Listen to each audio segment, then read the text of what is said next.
Good evening, everyone. Pragati Sureka here from the City of Joy. Chai Pe Adda has been a favorite of the City of Joy always. Yet, in the last 1 month, the City of Joy has been marred in controversy for all the wrong reasons.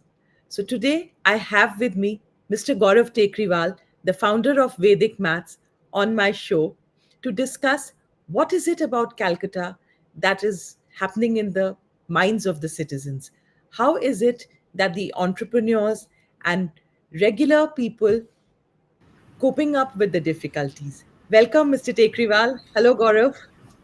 Hello Pragati ji, how are you? I'm doing very well. Thank you. Most welcome, most welcome. Thank you for having me on your show today. Most welcome here. And I would like to introduce Mr. Gaurav Tekriwal, who's been the founder of Vedic Maths since the past 25 years. He has addressed and helped more than 5 million students across continents to cope up with the concept of Vedic maths and made maths sound simple. Recently, he was felicitated by the Prime Minister and he's spoken at more than 7 TEDx events. Welcome, Gaurav. Thank you so much. Namaste. Thank you so much. So, I wanted to ask you, as a citizen of Calcutta, where you are born, brought up, and where you have thrived, how has Calcutta been for you?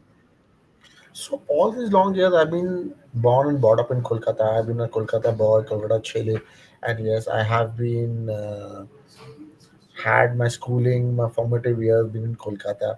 So I felt that it was always an intellectual city, a city Mhm. of joy, simple pleasures of life, a city of culture, city of love, and also city of joy again. So it's been a fantastic journey so far. All these 40, 45 years in the city. All my friends are here. My family is here. So it's been quite a happy journey for me in the city. The city, Absolutely. just wanted to add that the city has given me so much that only if I could do something for the city, it would be worth my while. So yeah. That's so well said, and that's what I've heard most Calcuttans say.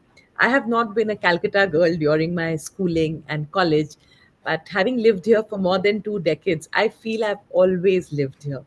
It's so warm, and the people here become family, friends become like family. And as I started talking about it, chai pe adda keeps happening, whether you look at the neighborhood tea stall, every neighborhood, if you go for a walk to the lakes in the morning, you will see various groups of people enjoying, chatting up, whether they are young or old. In the evening, somebody's strumming a guitar, and people gather around and appreciate. Someone's clicking photographs, somebody's painting. So what I love about our city of joy is, there is an aura of happiness wherever you go around. So whether you are having tea at the stock market, whether you are having there, so the city of joy was not just a name which was given, or with the international, but people and the citizens have always been there with an attitude of joy. Never say die. And that famous line by Rabindranath Tagore, Ekla chalo re, that means when in doubt, just go by yourself. But at the same time, together we are united. That's been the culture of the city always. Now, coming back to the current crisis that our city is facing, what is it your take on it? What is it that you feel? So I've been very disturbed for the past few days and past few weeks after the incident which we all know has broken out. And it's been very disturbing for me because I've never seen anything like this happen in this city of joy. I Mhm. mean, the city may have had its share of ups and downs. Yes, every city goes through turmoil at one point or the other. But this state of devastation, this state of affairs in the city is not very positive. And I think by being a math teacher, I mean, I try to get the fear out of the students in mathematics. That's my primary job. And that's primarily what I do. But right now, the state is in such turmoil that the mental health which we have, all of us, is gone for a toss. The mental health should be revived after a point of time. That's why maybe we can contribute together to the city of joy to bring it back to normalcy. Of course, we are going through a lot of disturbing moments right now. I don't know. That's a different story, but Coming back, we must get the mental health back of the city back on track. That's what I personally feel. What do you So, think? so true, spoken like a true maths teacher and maths wizard, for want of a better word. The problem solving approach to a difficult scenario. Like there is a formula with Vedic maths, you've shown us, that the most complex problems can actually be solved once we get the formula right. So when it comes to mental health, what you said is together we all stand. One is the collective mental health of the city, where there is fear lurking in everybody's consciousness. There's disgust, there is shame, there's a whole plethora of emotions which is all over the place. People don't know what to think, they don't know how to feel safe. There are protests all around. Every second day, roads are clogged because of protest marches, and people seem divided and scared. So, what will really, really help is a problem solving approach. Like the fear of mathematics went away with a formula. Today, I think as we are conversing, one of the things that we could probably do our bit as citizens of Kolkata who love our city of joy is help everybody else around us to understand every problem has a solution. What do you think? Oh, absolutely. I mean, that's what we are for. Right now, we have gone beyond zero, right? Hit rock bottom. The city's mental health has hit rock bottom. And to bring it back, it's only the way up. And it's only to people like us, you, me, there's nobody who's going to come and help us. We have to take the own responsibility to bring the mental health of the city back up. First, maybe we can start off with our own family, our own workplace, that everybody is safe, secure, and not feeling a sense of fear, Mhm. even in our workplaces or even in our residences. So I'm sure you can guide us as to how the city can get back to life, how the life in the city can back on track. That is what I want to do. And right now, I don't have a math formula, but I'm sure there can be some formula which we can apply in order to get the mental health of the city back. What do you think? I so agree with you, and this is a good problem solving approach. So, what I'm really going to talk about is let's first understand health. Like the World Health Organization says that health is a complete physical, mental, and social well being. And it's not merely the absence of disease or infirmity. So, firstly, we have to realize that if we want our city to be healthy again, we have to focus on our mental health. Each one of us, when we feel fear, we need to have effective strategies in place. How is it that we can bring back personal accountability? Now, when if we what we have to realize is if one is fearful about something, with fear we act in ways which are counterproductive. Like with fear, what happens is we tend to take rash decisions and actions. So if all of us have to manage the fear lurking in our hearts, the first thing to do is personal accountability. We have to understand that what we think, what we say, especially in groups, is very, very important. Like all our statements need to be with the mindset of solving a problem and not to inflame others. Secondly, it's about trusting our own selves to behave as responsible citizens. And each one has a definition of being a responsible citizen. We all have to look inwards and see how is it that we want to tackle the situation. Pointing fingers or thinking that others need to take onus is not the thing. Today, I True, have to true. think, what do you think? Like, because, Yeah, absolutely. Go on. Yeah.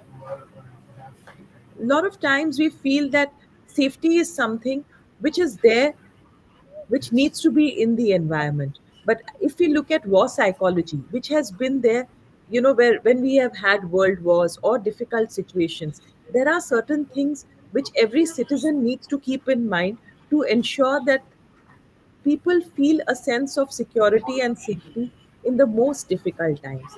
So, I recommend to everybody one daily practice of meditation, a deep breathing. Begin your day with some kind of meditation. Set aside 5 minutes as soon as you wake up, where you breathe in deeply and you breathe out. Box breathing is a technique which is especially helpful.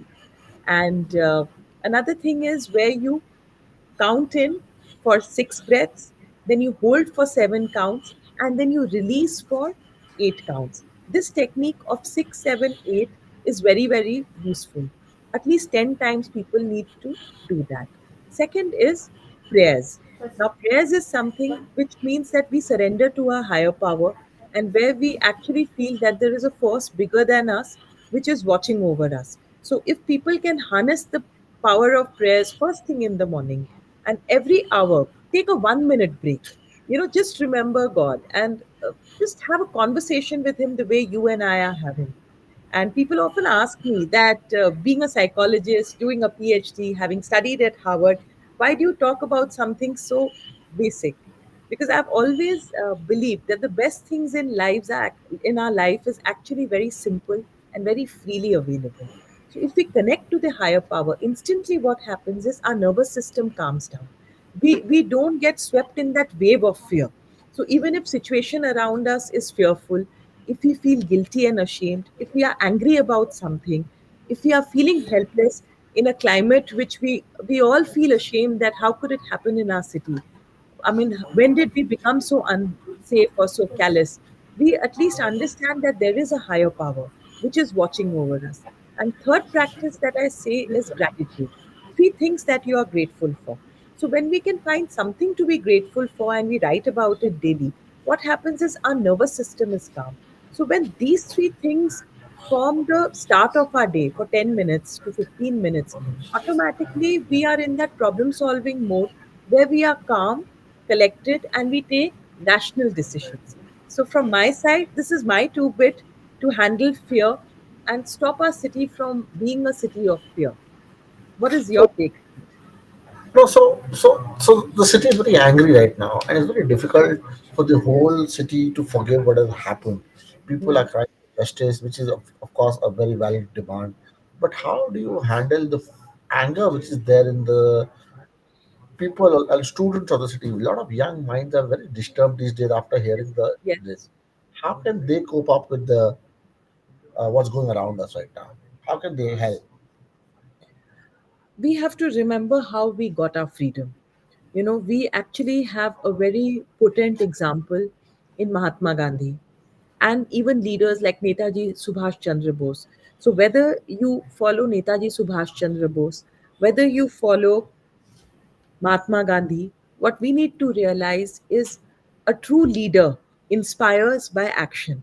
A true leader walks the path. So if we have anger, we don't behave as though we are unmanageable and in a manner of hooligans. There is a way to protest, there is a way to express anger in an organized manner and in such a powerful way that it brings about change.